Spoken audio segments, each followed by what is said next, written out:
में पेश किया है, ये हमारे आईन, हमारे कॉन्स्टिट्यूशन के खिलाफ है। ये भारत की आईन संविधान की दफा 14 के खिलाफ है, दफा 25 और 26 के खिलाफ है, और ये भारत की आईन में जो हमको मजहबी आजादी दी गई है उसके भी खिलाफ है। तो मेरे अजीज दोस्तों और बुजुर्गों, मैं आपको असल मुद्दे पे आने से पहले ये बात आपको समझाने की कोशिश करूंगा कि पिछले 10 साल में 2014 में नरेंद्र मोदी इस मुल्क के वजीर आजम बने, और जैसे ही वो वजीर आजम बने उन्होंने ट्रिपल तलाक का एक गलत कानून बनाया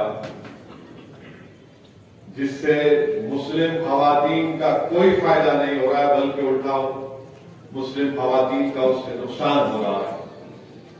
फिर नरेंद्र मोदी ने 2019 में दोबारा उनको भारत की आवाम ने वजीर आजम बनाया, तो उन्हें फिर से ट्रिपल तलाक के कानून का बिल लाया, और उसके बाद यूएपीए, जिसको अंग्रेजी में कहते हैं अनलॉफुल एक्टिविटीज प्रिवेंशन एक्ट,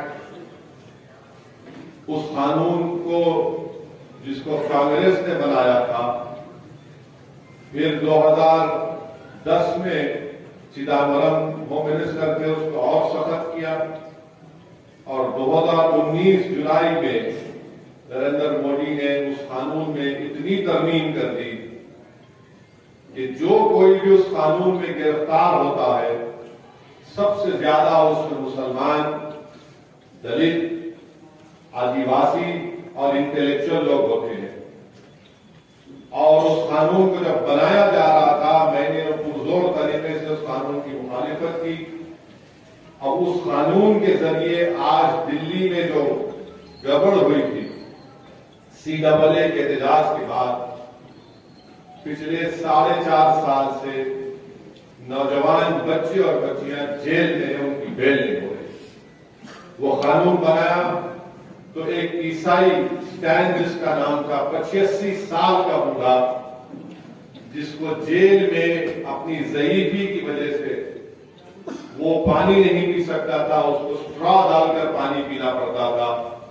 उस कानून की वजह से जो जेल में था, नरेंद्र मोदी की हुकूमत ने और जेल के जिम्मेदारों ने उस 85 साल के बूढ़े को अपना पानी पीने के लिए स्ट्रॉ नहीं दिया, तो जेल में ही मर गया।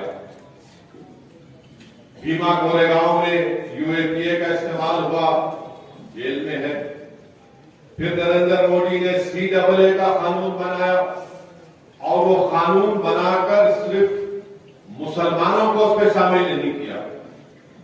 बोला यह गया था कि बहाना यह बनाया गया था कि हमारे जो हिंदू भाई अफगानिस्तान, पाकिस्तान और बांग्लादेश में हैं, उनको जब भारत आते हैं तो उनको सिटीजनशिप दिया जाएगा। भारत की आवाम को झूठ बोला गया कि कोई कानून नहीं है, हिंदू, ईसाई, सिख जो बांग्लादेश, पाकिस्तान, बांग्लादेश में, उनको भारत की सिटीजनशिप नहीं दी जा सकती। ये झूठ फैलाया गया था, जबकि कानून था। मगर मकसद क्या था CAA का, कि जब CAA का कानून बनेगा तो NPR और NRC के जरिए भारत के मुसलमानों को उन्हीं के मुल्क में उनको सिटीजनशिप से, शहरियत से, उससे उनको छीन लिया जाए। इसकी मिसाल मैंने दिया, आज भी दे रहा हूं। आसाम में सुप्रीम कोर्ट के मातहत NRC हुआ, उसमें 20 लाख लोगों के नाम नहीं आए, जिसमें 2 या 3 लाख के करीब मुसलमानों के नाम नहीं आए।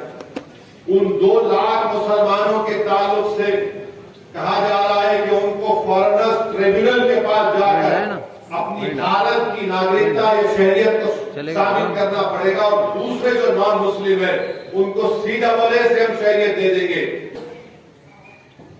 ये नरेंद्र मोदी की हुकूमत ने बनाया।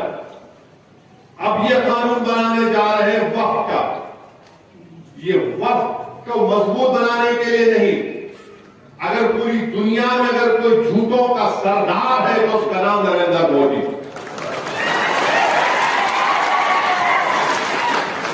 तो इसको समझना पड़ेगा।